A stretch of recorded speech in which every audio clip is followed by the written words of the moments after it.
Denunciar principalmente a prática da morte, da violência. Padre Manuel, como homem de Deus que tenta pacificar, é visto como alguém que incomoda. Então, esse era um contexto que tornava ainda mais necessário o evangelho ser anunciado. Mártires da fé, intercessores do povo, filhos da luz. Bom dia, boa tarde, boa noite, bem-vindas e bem-vindos ao Brasil Terra de Santos, canal onde a gente conta sobre os santos brasileiros ou os candidatos, aqueles também que viveram em missão no Brasil. Seja bem-vindo, você que não conhece o canal. Chegamos ao mês de maio para trazer a história de dois beatos, dois mártires, Padre Manuel e o coroinha Adílio, não é? Vamos contar essa história, vamos saber todos os detalhes. Então, para você que está começando agora no canal, se inscreva. Para você que também já conhece o canal, curta, compartilha, ativa o sininho aí para receber todos os nossos vídeos. Também assista às outras entrevistas, que assim você tem muito a ganhar, né? A gente precisa de falar de coisa boa, de santidade, e está aqui um canal que serve para isso. Hoje nós vamos ter a ajuda de um convidado muito especial. Já agradeço de antemão pela disponibilidade. Então, hoje vamos falar com o Padre Tiago Woman. Padre Tiago, bem-vindo. Boa tarde. Já explica um pouquinho para nós de onde o senhor está falando, um pouquinho do trabalho do senhor aí, e aí depois a gente começa a entrevista em si. Bem-vindo, Padre Tiago. Olá, Fábio, e saúdo também afetuosamente todos que estão nos acompanhando. Sou Padre Tiago Volman, sou vigário paroquial da paróquia Nossa Senhora da Luz de Nonoai, Rio Grande do Sul, na Diocese de Frederico Westphalen. Temos aqui em Nonoai um santuário dedicado aos Beatos Manuel e Adílio, onde eles viveram e exerceram também sua missão. E desde este ano, então, sou vice-postulador, também encarregado de acompanhar a causa e o processo da canonização deste padre e deste coroinha que deram a vida pelo Evangelho de Jesus Cristo. Sim. E, padre, a nossa história então começa em 29 de maio de 1877, dia de nascimento de Manuel Gomes Gonzalez, né, o padre Manuel. Para a gente entender um pouquinho, como era o contexto, aonde ele nasceu, era brasileiro, não era? Como que nasce o padre Manuel?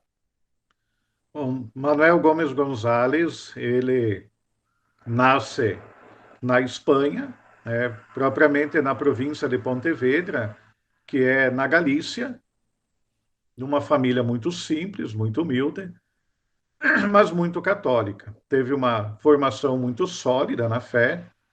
É um vilarejo muito pequeno daquele local, mas que havia uma fé muito profunda e bonita. Ali ele faz toda a sua formação inicial e sente o chamado ao sacerdócio.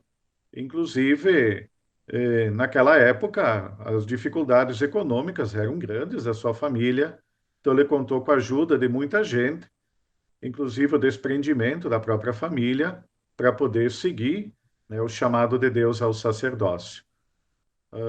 Essa comunidade onde Padre Manuel nasceu, inclusive tem um laço de afeto com nossa diocese, com nossa paróquia, né? Tem muitos ainda familiares descendentes do Padre Manuel, né, vivendo lá naquela comunidade da família, principalmente Gonzales. E, tendo feito seus estudos, no ano de 1902, então vem a ordenação sacerdotal. E essa ordenação vem acompanhada principalmente do desejo desse homem, que agora é consagrado a Deus, de servir a Jesus Cristo. Aquilo que ele fez por toda a vida com muito carinho. Então, começa atuando na própria Diocese de Tui, que é a diocese natural dele, e depois de algum tempo é convidado a ajudar na Diocese de Braga, já em Portugal. A região de Padre Manuel, ali a Galícia, faz divisa com a Espanha, então ele, depois de um tempo, passa para a Diocese vizinha de Braga, onde também atua por algum tempo. Então, exerce o início do seu ministério, então, entre Espanha e Portugal. Sim. E aí, nesse período, que é o começo do século XX, não é? Em 1910 tem a implantação da República em Isso. Portugal, não é? Um período muito complicado, né, para a igreja, porque ali existe muita hostilidade, não é, em relação àqueles que são religiosos, ao clero, por parte daqueles que estão implantando a República em Portugal. E aí começa uma série de dificuldades ali. Então, como é esse período na vida do padre Manuel que vai mudar definitivamente os rumos ali da vida dele, já que muitos do clero, muitos religiosos começam até a ser expulsos de Portugal. Como é esse momento? É. A perseguição, ela foi feita de maneira, inclusive, nem era velada, ela era uma perseguição imposta. Seminários foram fechados, congregações foram expulsas, né, de Portugal. Inclusive, o próprio bispo da época da Diocese de Braga já havia sido retirado dali. Então, diante dessa realidade de perseguição para a Igreja da República de Portugal, veio então a indicação de que os sacerdotes procurassem outros lugares momentaneamente e depois se retornassem conforme a situação tivesse um pouco melhor. E um dos lugares que acolheu muitos foi o Brasil.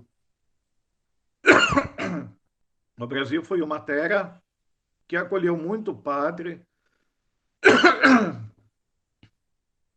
religiosos, e Padre Manuel então encontrou no Brasil uma pátria que o acolheu.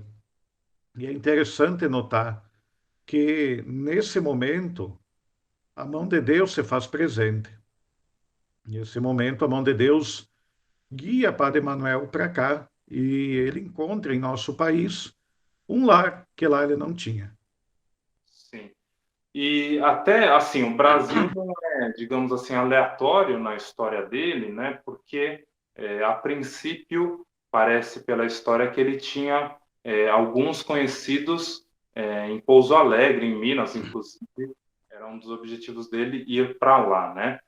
Nessa chegada ao Brasil, né, que se dá em 1913, como é essa estadia assim inicial no Brasil? Porque ao mesmo tempo que ele chega, digamos assim, depressa, porque por toda essa hostilidade apresentada em Portugal, não é? Tem que então se estabelecer rápido no Brasil. Então, como é esse início, essa chegada no Brasil?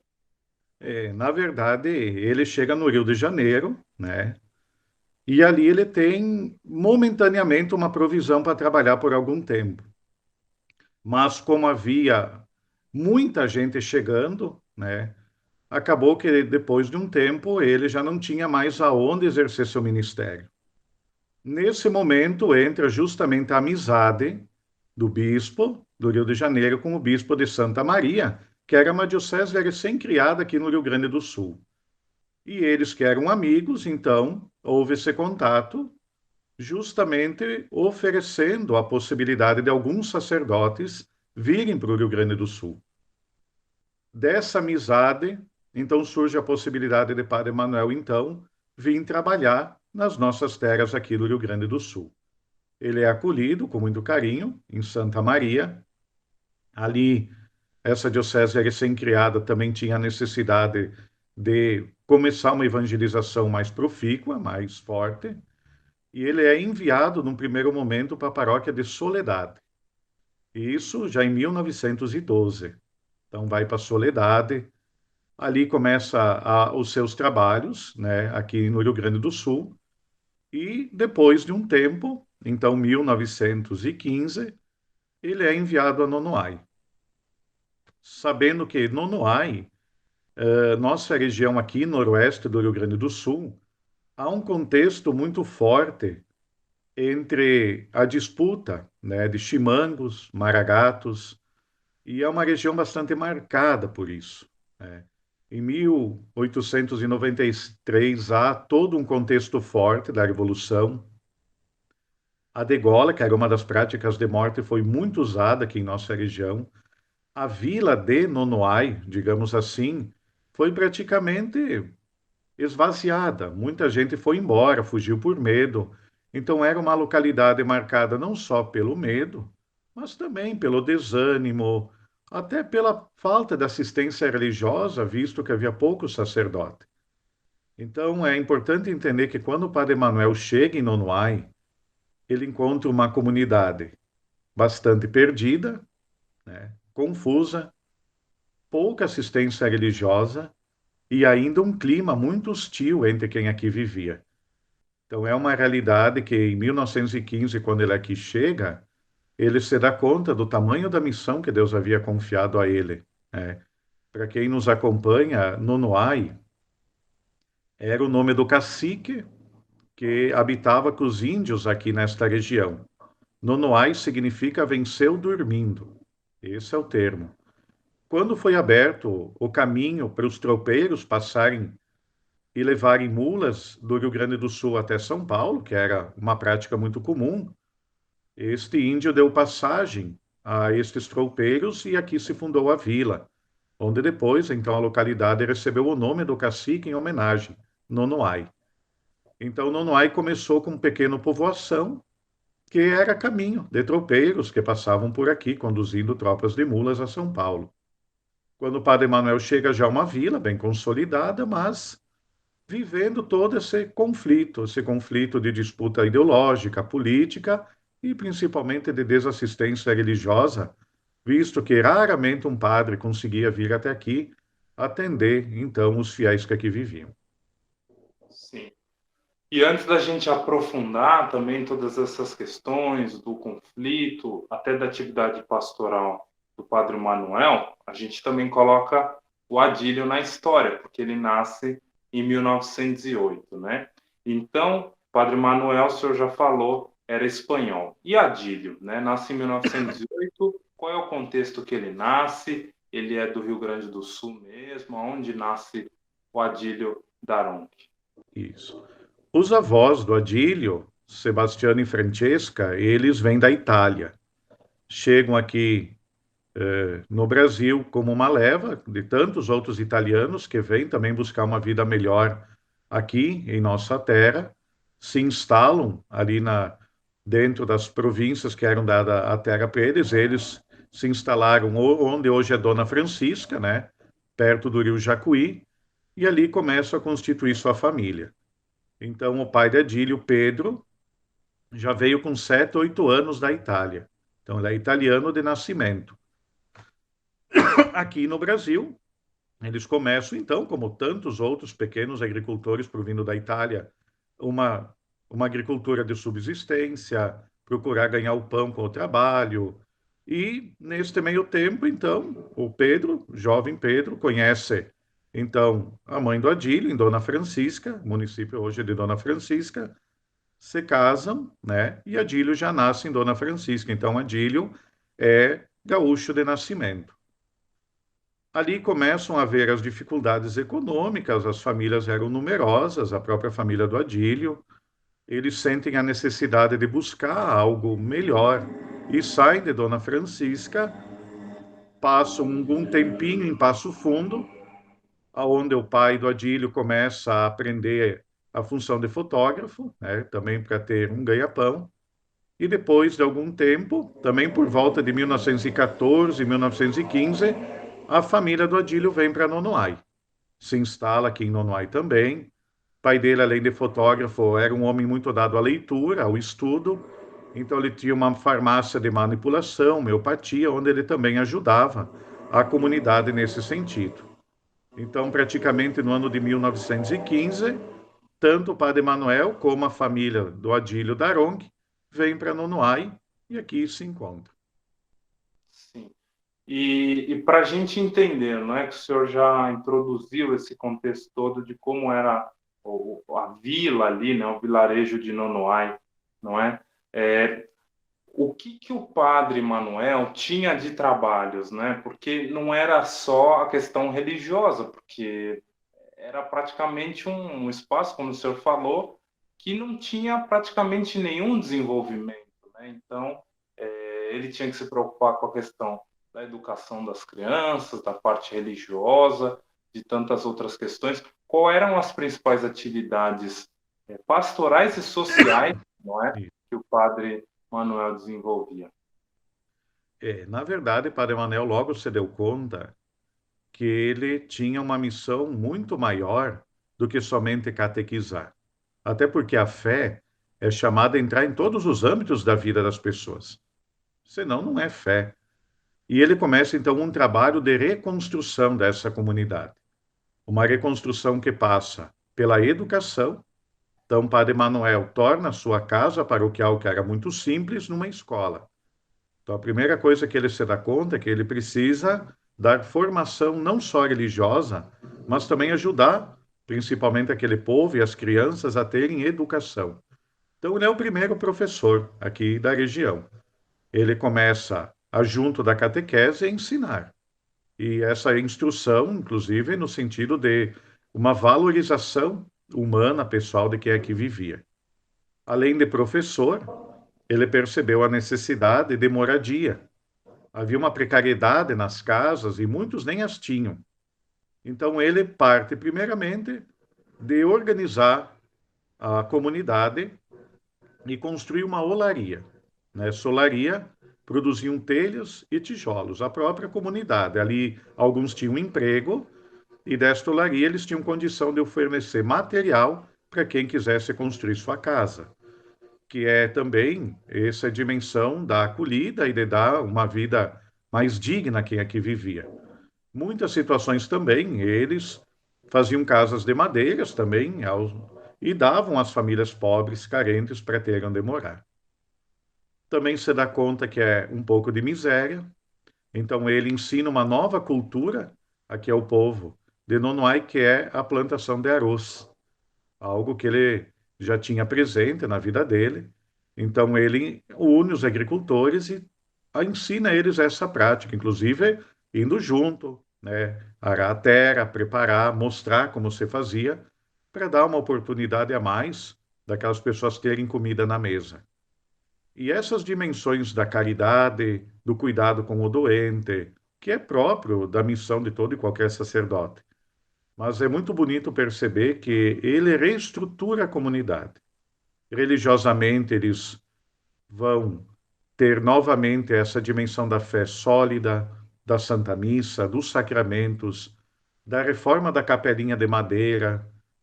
Ele, uma das primeiras coisas que faz dentro da sua devoção, traz uma imagem do Sagrado Coração de Jesus e consagra aqui na paróquia, mostrando um pouco ao povo justamente esse olhar sobre o coração misericordioso de Cristo.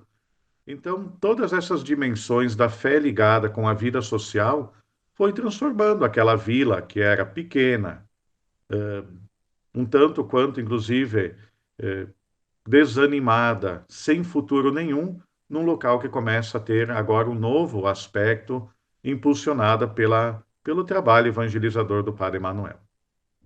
Sim. E o trabalho dele também, importante a gente entender que não se restringia só àquele vilarejo, mas também a uma área do entorno, né? Porque ali tinha a paróquia de Nonoai, mas também tinha a paróquia de Palmeira das Missões, tinha a questão dos povos indígenas ali na região. Então ele começa também a se deslocar, não é? Como era essa questão dos deslocamentos, como ele fazia isso, porque era muito trabalho para somente um É sacerdote. verdade. Para ter uma ideia, para quem sabe entender, hoje nossa diocese, ela é composta de 40 paróquias, 56 municípios, 12 mil quilômetros quadrados. Padre Manuel atendeu sozinho tudo isso, né? Havia duas paróquias constituídas, que era a paróquia de Nonoai e a paróquia de Palmeira das Missões. O padre de Palmeiras, devido aos conflitos que havia muito forte, e também por ameaças, e por também questão de saúde, acabou se retirando dali. E por um bom tempo o Padre Manuel atendeu sozinho toda essa dimensão que é a nossa diocese de hoje. Como? No lombo de mulas, que era o que tinha na época. Então, imaginar todo esse trabalho evangelizador junto das comunidades, dos indígenas, principalmente daquelas comunidades mais afastadas, meses às vezes, né, em cima de lombo de mulas, levando o sacramento, levando conforto, levando a fé. É um trabalho de desbravador mesmo. Ele desbravou esse norte do Rio Grande do Sul, noroeste, sendo um grande propagador da fé cristã. E isso com todas as dificuldades da época, que não eram somente no sentido da estrutura e da chegada, mas do próprio conflito, né? Do próprio ambiente que cercava toda essa região naquela época. Sim. E nessa questão dos conflitos, as coisas vão se intensificando até que em 1923 tem a chamada Revolução Gaúcha, não é? Que é essa, digamos assim, quase que o auge do embate entre os chimangos e os maragatos, né? Uma retomada, vamos dizer assim, dos embates, né, entre os chimangos e os maragatos.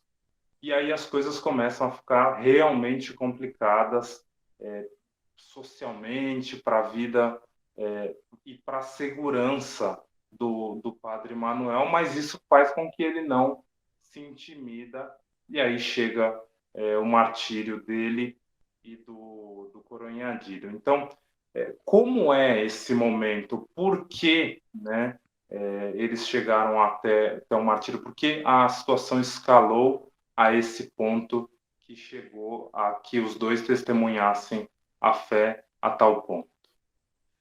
Na verdade, eles foram mortos por ódio à fé. Por isso nós os denominamos mártires da fé. Nós, olhando para o contexto histórico, cultural, político da época, percebemos que há um grande conflito, não só no sentido político, mas de poder ideológico.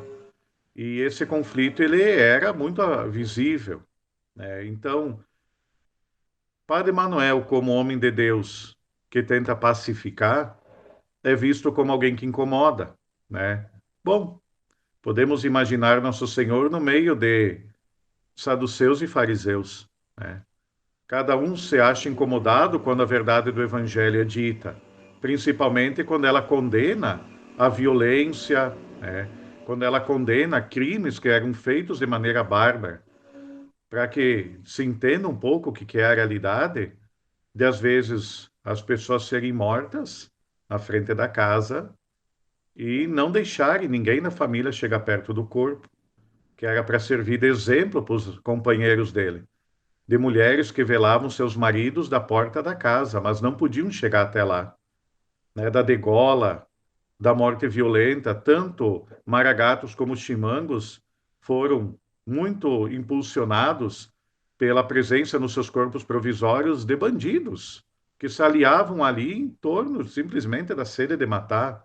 Então a ideologia há muito tempo já não existia. O que existia era simplesmente a morte pela morte, o medo. Então esse era um contexto que tornava ainda mais necessário o evangelho ser anunciado, denunciar principalmente a prática da morte, da violência. E um dos fatos que desperta o ódio das autoridades políticas da região foi justamente num desses conflitos que aconteceram perto da cidade, aonde um grupo de maragatos, num desses conflitos, foram mortos e deixados a céu aberto para que os animais comessem os corpos, como exemplo. E a gente sabe que uma das práticas de misericórdia é sepultar os mortos. Então, o padre Manuel não pensou duas vezes. Ele, com um grupo de cristãos, foi até lá e sepultar esses corpos. Deram uma sepultura para cada um deles. E isso desperta o ódio dos chimangos, o ódio das autoridades políticas que começaram a enxergar nas ações de evangelização uma afronta, quando na verdade era um testemunho de fé que estava sendo dado ali. Então, da mesma maneira que Nosso Senhor, a morte dele foi sendo tramada. Ela foi sendo tramada nos bastidores. de toda essa conjuntura política, que percebeu que ele era um homem que devia ser calado. O próprio pai do Adílio, no ano de 23, também foi morto num desses conflitos. Então, Adílio, que era um jovem com seus 15 anos, sabia também o que a guerra produzia, a dor que ela causava dentro de um lar. Então, tudo isso faz a gente compreender que o testemunho deles é dado num momento aonde, mais do que nunca, era preciso gritar pela paz e condenar aqueles que usavam da força, usavam do poder para subjugar principalmente os mais pobres. Sim. E a questão do martírio em si, como foi o acontecimento que se deu em 21 de maio de 1924, e estamos aí há 98 anos Isso. desse fato. Naquele ano de 24, então, já havia, então, provavelmente a trama da morte dele, né? Tanto pelas autoridades políticas daqui, como de Palmeiras, onde era o centro do poder político da região. Então, os poderosos, os políticos, contrataram um grupo de mercenários para que ficasse na cola do padre Manuel. Ele celebrou a Páscoa no ano de 24, aqui em Nonoai, e terminada a Semana Santa e a Páscoa, ele partiu por uma grande peregrinação pela diocese, pela região. Inclusive, ele ia para Três Passos atender uma pequena comunidade católica ali formada, que pediu ao bispo a assistência do padre para sacramentos, casamentos, batizados.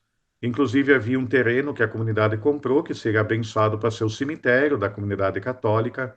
Então, o padre Manuel também tinha esse destino de Três Passos, o local que ele nunca havia ido. Então, ele começa a fazer essa peregrinação. Passa pelos povoados, novamente lembro no lombo de mulas, ele convida o Adílio para ir junto. A família do Adílio era muito próxima do padre Manuel. Inclusive, conta-se que o Adílio tinha um pé machucado e o próprio padre e a mãe dele disseram que talvez não era o momento dele ir junto. E ele quis. Ele disse que o lugar dele era junto do padre, que a missão dele era essa e que não era por aquele pé machucado que ele ia deixar de ir junto. Era uma viagem longa, de mais de meses viajando. Então você imagina para a mãe dele, então também dá esse sim, sabendo do conflito. Mas aí entra a fé muito sólida. Então eles passam nessa jornada. Passam por Palmeira, de novo lembro que era o centro do poder. Numa das missas, Padre Manuel fala novamente sobre a paz, condena publicamente a morte, a perseguição. Ali novamente ele é marcado pelas autoridades e tem no seu encalço, então, esse grupo, né? Que num desencontro acabou pegando outro caminho e não se encontrou com o padre e o coroinha. Ele celebra sua última missa numa colônia militar que havia na fronteira do Brasil com a Argentina, hoje município de Tiradentes do Sul. Ali faz batizados, inclusive Adílio teve a alegria de ser padrinho de um desses batizados. E no final dessa missa, uma dessas pessoas que teve o filho batizado disse para o padre que ele deveria voltar para Nonoai, que ele sabia que estavam no encalço dele, que seria prudente que ele não seguisse viagem. Mas ele tinha consciência da missão que ele tinha e daqueles que o esperavam também em Três Passos. Então, dali, ele parte, celebra sua última missa, então no dia 20 de maio de 24, parte para Três Passos, no caminho posa na casa de um senhor, que dá acolhida ao padre, ao coroinha. De manhã bem cedo descansados, eles alegres, felizes, vão até o povoado de Três Passos. No caminho param numa bodega, né, numa venda à beira de estrada, para pedir informação de onde seria esse local que nunca tinham ido. E ali, justamente, está aquele grupo esperando por eles. É um grupo de gente estranha, ninguém conhecia. Eles dizem que estão indo também para o casamento, para os batizados, e que se ofereceram a levar o padre e o coroinha mostrar o caminho. Tanta verdade que Padre Manuel, então, deixa sua montaria, inclusive para uma dessas pessoas de mais idade, era em torno de 7 pessoas, este grupo que foi contratado para matar os dois e partem rumo ao povoado. No meio do caminho, então um deles dá um assovio, que é o sinal, né? Nesse momento os dois são presos, amarrados numa árvore do mato fechado, pelo qual que eles passavam, né? Lembrar que em 24 eram tudo picadas no meio desses matos, e ali então eles são barbaramente mortos, né? Tanto o padre como o coroinha a tiros. Mas assim, digo barbaramente porque alguns dos tiros foram dados para eles sofrerem, não para matar, né? Para que fossem sangrando até a morte. Provavelmente Padre Manuel morreu primeiro, né? Os dois foram amarrados um do lado do outro, no tronco de um açoite a cavalo. E o Adílio, então, viu, além de ver o sacerdote morrer, se viu sozinho naquele momento, também entregando sua vida a Deus. Padre Manuel com 47 anos de idade, o Coroinha Adílio com 15 anos de idade. Então, imaginar essa cena de um sacerdote, junto de seu coroinha, sendo martirizados em nome da fé, com certeza naquele momento, entregando a vida a Deus, colocando diante de Deus aquilo que viveram, tenho certeza que até pedindo o perdão por aqueles que o matavam, pois o coração dos dois era um coração muito bom. É uma cena que, para nós, para o nosso povo, é uma cena de um testemunho forte de fé e de amor, tanto a Cristo como ao Evangelho que eles anunciavam. Então ali ficam para morrer, os bandidos saem dali, passam no caminho novamente pela venda, usando inclusive o chapéu do que o padre usava, com as montarias que o padre tinha, e o dono da venda então desconfia que alguma coisa não estava certa, que alguma coisa tinha acontecido no caminho. No dia seguinte, então, ele manda o filho dele até o povoado ver se o padre estava lá. E todos falam que o padre não chegou. Inclusive as famílias ficaram esperando. Lembremos que havia o jejum eucarístico, né, as missas de manhã, então muitos chegou meio-dia, o padre não veio, voltaram para suas casas. E aí começam a buscar onde estaria o padre e o coroinha. E depois de 3 dias buscando, acham a cena do padre, do coroinha mortos amarrados na árvore. E ali já há um testemunho forte, né, da presença de Deus, porque mesmo no mato fechado, rodeado de tantos animais naquela época, os corpos estavam intactos, né? Nenhum animal havia mexido, ninguém havia chegado perto do corpo dos dois. Inclusive, há relatos de quem acompanhou esse momento, que quando mexeram nos corpos ainda sangrou. Então foi para quem a comunidade de pequenos agricultores que encontrou e viu a cena um relato muito forte de uma fé e de uma presença de Deus que ali também acolheu a vida de um padre e de um coroinha que derramaram o sangue por aquele povo e pelo Evangelho. Sim. E tem uma famosa frase que diz, né, Padre Tiago, que onde acontece um martírio, nasce vida, né? Então, para a gente entender como foi também um pouco do pós, né, pós-martírio, depois que eles entregaram a vida dessa forma, o que acontece na região, para o desenvolvimento da região, para o desenvolvimento da fé, não é, das pessoas, que depois vai levar ao santuário, à romaria, como é esse pós-martírio? Então, esse martírio ele se deu no dia 21 de maio de 24, quando acharam os corpos, né, dia 23, havia investigação, então houve até de certo modo, um pouco de relapso por parte das autoridades, porque muitos sabiam quem havia mandado matar e não queriam se envolver. De tanto insistir, eles vêm, né, é feito o processo, os corpos são liberados e justamente o cemitério que o padre Manuel deveria ter abençoado, ele e o coroinha são os primeiros a ser sepultados ali. Naquele terreno que ele foi chamado também a abençoar, ele abençoou com seu próprio corpo, né, com sua própria vida.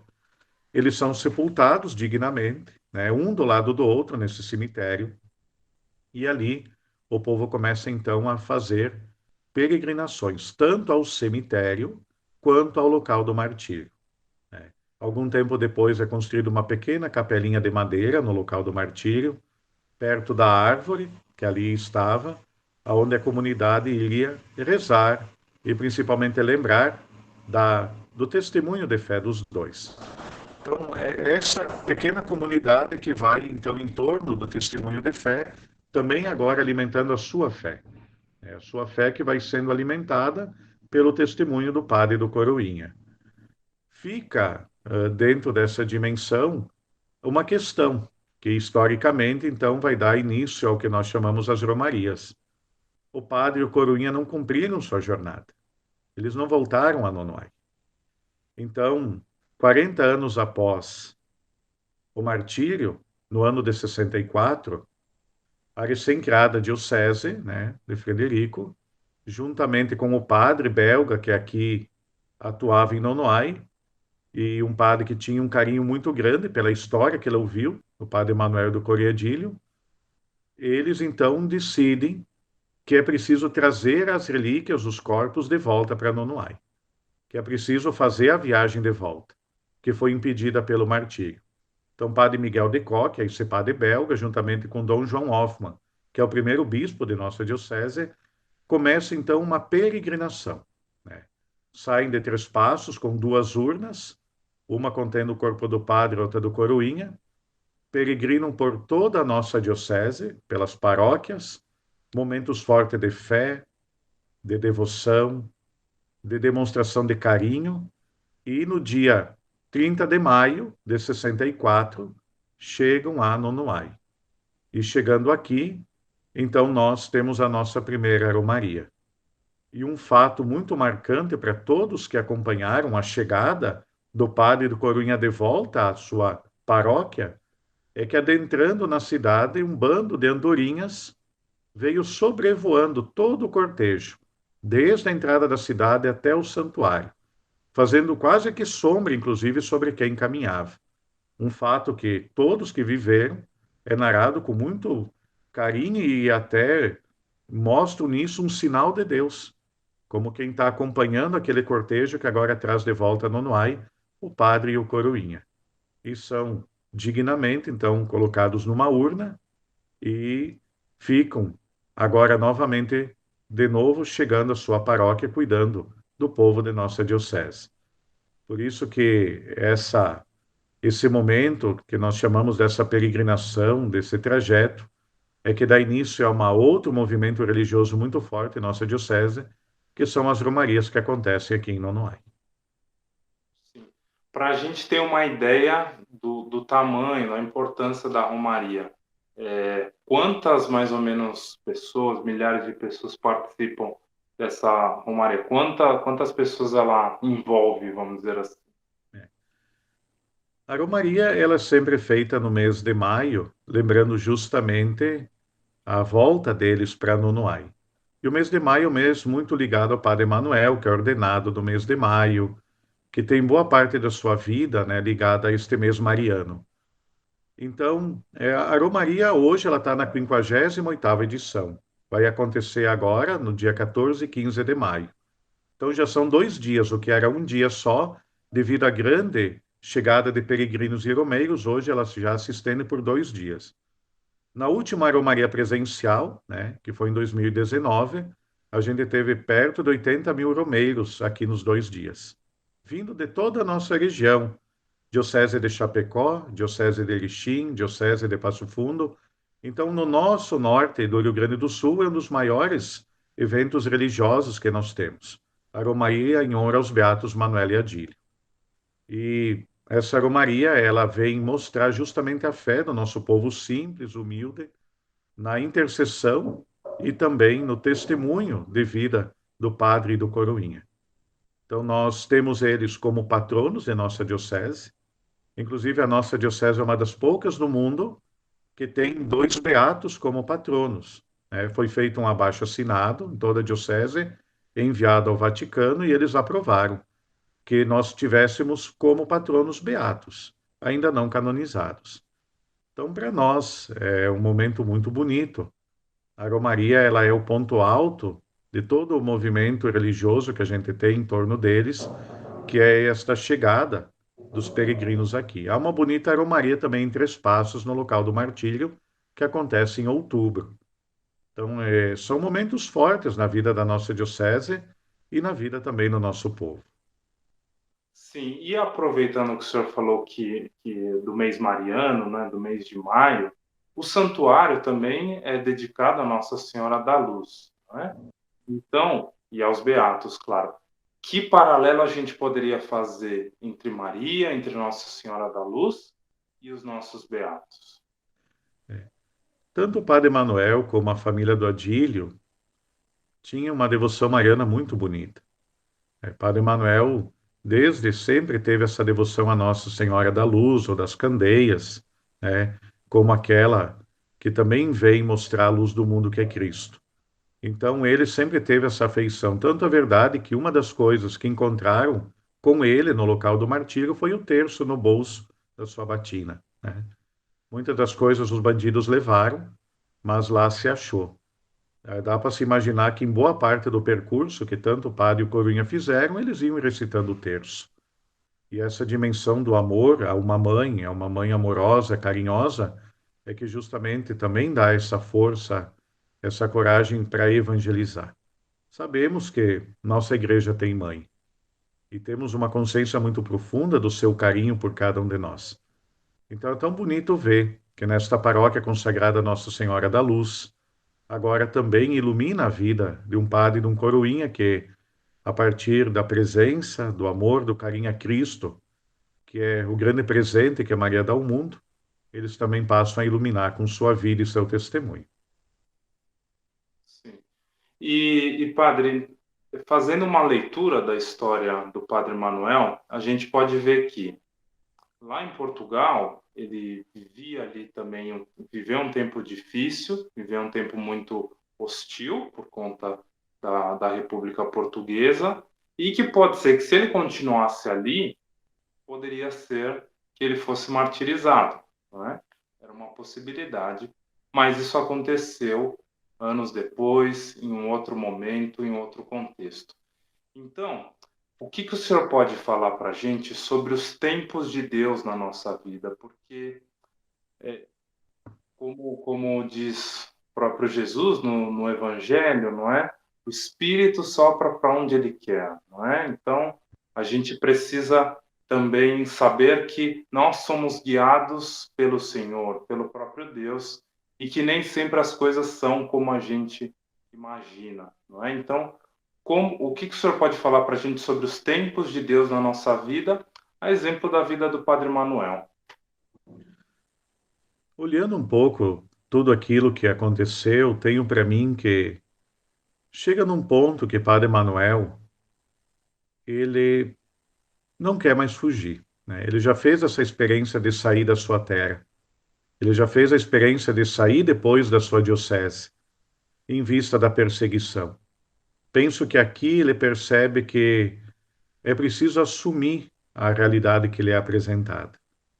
É pensar que ninguém busca a morte, mas diante da realidade é preciso se posicionar, né? É preciso se posicionar. Nosso Senhor também, no momento da paixão, diz: Afasta de mim esse cálice, mas seja feita a tua vontade. Penso que ele entregou sua vida nas mãos de Deus. Deixou Deus conduzir como ele achasse melhor. Possibilidades ele teve, tanto de não ir para Três Passos, como de no meio do caminho voltar.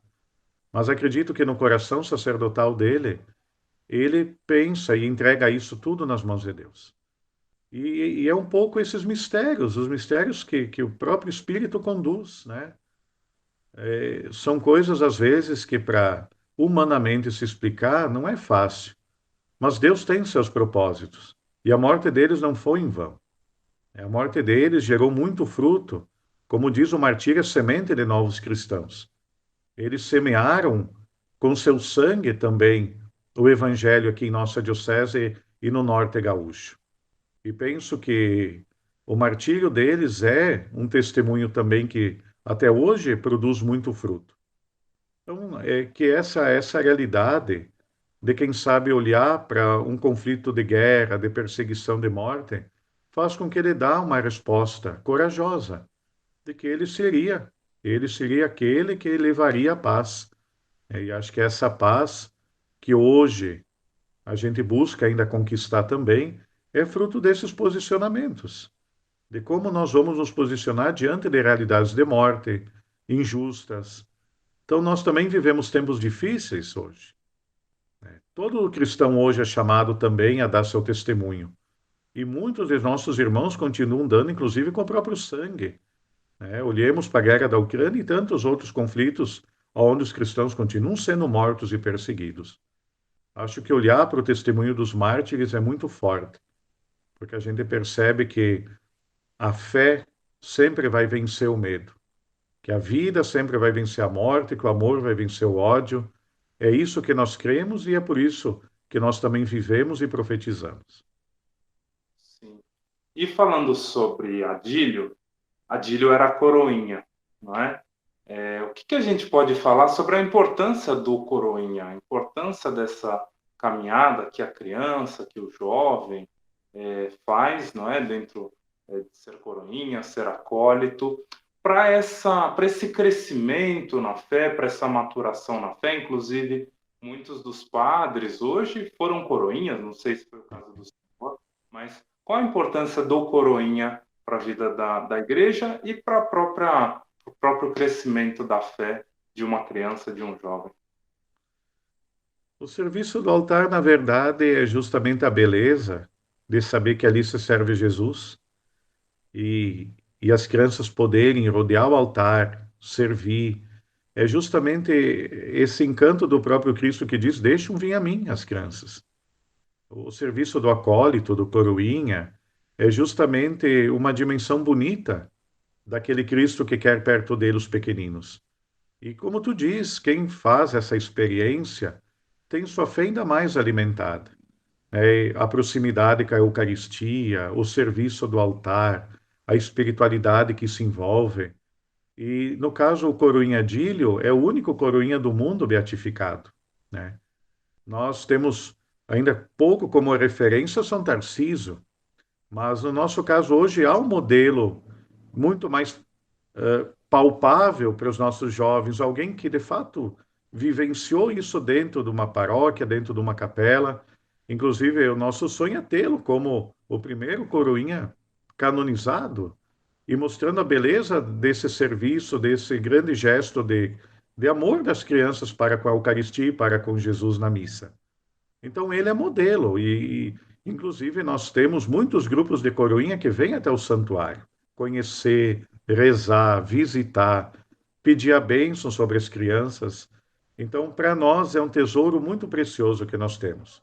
O testemunho de vida deste jovem que, sendo um bom filho, um bom aluno, um bom amigo, também foi um bom cristão. E que dentro da igreja, dentro do serviço, dentro da certeza de um Deus que o acompanhava junto do Padre, ele dá esse testemunho de fé. Então, nós temos hoje essa grande alegria de poder mostrar, não só a Igreja do Brasil, mas a Igreja do mundo, um acólito, um coroinha, que com seu martírio também mostra a beleza do serviço a Deus e ao altar. Sim. E para que a gente possa encerrar toda essa reflexão, já que a gente fala de santos, já que a gente traz o título desse projeto como Brasil Terra de Santos, através da vida, da história, da entrega do Padre Manuel e do Coroinha Adílio, como que a gente pode chegar à santidade, como que a gente pode continuar esse caminho da santidade, entrar no caminho da santidade, como que a gente pode se tornar santo inspirados na vida dos dois? A santidade é viver a realidade com a graça e a coragem que vem de Deus. Cada um vai encontrar dentro da sua vida oportunidades de testemunhar sua fé. Por isso que não há uma receita pronta e nem se precisa ficar preocupado que a santidade se constitui de grandes atos. Não, não. A santidade é viver o cotidiano com amor. É fazer bem aquilo que tu tem à tua frente naquele momento. A santidade é a capacidade de viver o amor à tua família, ser um bom aluno na escola, ser justo naquilo que tu faz, Santidade é justamente colocar amor em tudo aquilo que a gente faz em nossa vida. Por isso eu digo, o Padre Manuel e Adílio não fizeram nada de extraordinário, não. Não há nada que eles fizeram que a gente não possa fazer. O sentido do carinho para com aquele que precisa, né, de atender aquele que está necessitando, de visitar o doente, né, de levar conforto, de presidir e levar o sacramento, como todo sacerdote é chamado.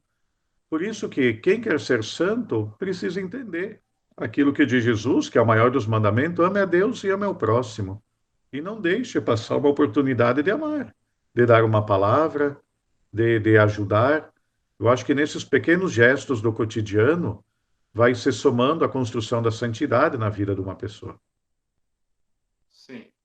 E para que a gente também possa contribuir com esse processo, porque agora, como beatos, eles são reconhecidos, não é? Podem ser celebrados localmente, não é? Mas para ser celebrado no mundo inteiro precisa chegar na canonização, não é? Então, peço que o Senhor conduza para a gente a oração pela canonização dos nossos dois queridos beatos, Padre Manuel, Coroinha Adílio. Também você que está nos acompanhando, nos assistindo, faça também nesse momento o seu pedido, não é? E quanto nós precisamos de paz, e o Padre Tiago muito bem falou de paz, não é? Do quanto eles queriam transmitir a paz. Então, por favor, Padre, conduza para nós a oração. Eu só deixo então a todos que vão nos acompanhar dizer que nós temos sempre uma alegria muito grande de poder também acolher aqueles que se dirigem a nós. Nós temos nossas mídias sociais, né? Quem quiser nos acompanhar pelo Facebook, é Beatos Manuel e Adílio Nonoai. Nós temos, e aqui apresento, né, para as crianças, a gente fez uma HQ, né? Uma história em quadrinhos contando a vida dos beatos. Né? Se alguém desejar, pode fazer pedido, nossa comissão pró-canonização. E nós ficamos felizes de poder também enviar material a todos que desejam conhecer mais a vida deles. É só entrar em contato conosco. E também, dentro desse caminho que a gente está fazendo da busca da canonização, vem principalmente esse sentido profundo da devoção, né? Quanto mais devotos, quanto mais pessoas pedirem intercessão, maior é a chance do milagre acontecer. Então, vou convidar, inclusive, a quem estiver nos acompanhando, a oração da canonização que a gente tem, que reza diariamente por eles, em toda a nossa diocese e fora dela, e quem estiver nos acompanhando também, viva esse momento em que pedimos a Deus pela canonização de nossos beatos.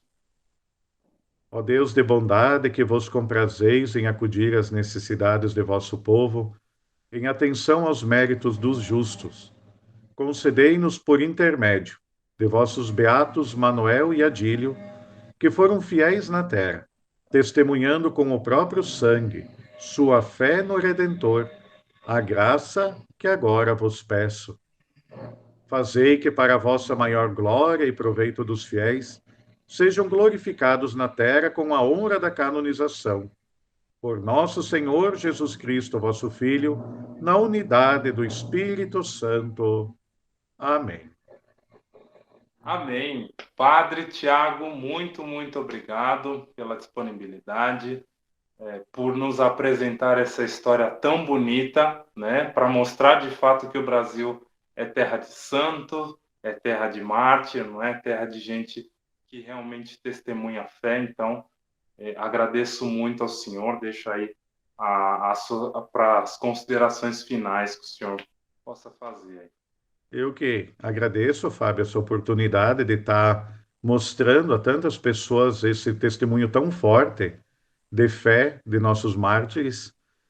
Rogar que os beatos, que Deus abençoe essa iniciativa que vocês têm de levar o testemunho de tantos irmãos nossos na fé, que junto de Deus com certeza estão intercedendo pelo nosso povo, e que possamos também nós, inspirados por eles, e pela intercessão deles também buscar a santidade em nosso dia a dia.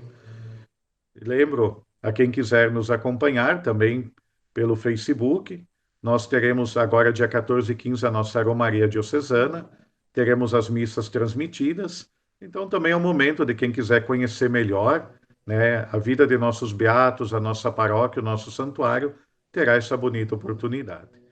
E no mais, rogo que os beatos Manuel e Adília abençoem a todos que nos acompanham e que pelo testemunho deles e pela intercessão deles possamos também nós sermos verdadeiros discípulos e missionários de Jesus. Que assim seja. Que assim seja. Muito obrigado a todos que acompanharam. Obrigado, Padre Tiago. E até o próximo vídeo. Tchau, tchau. Mártires da fé.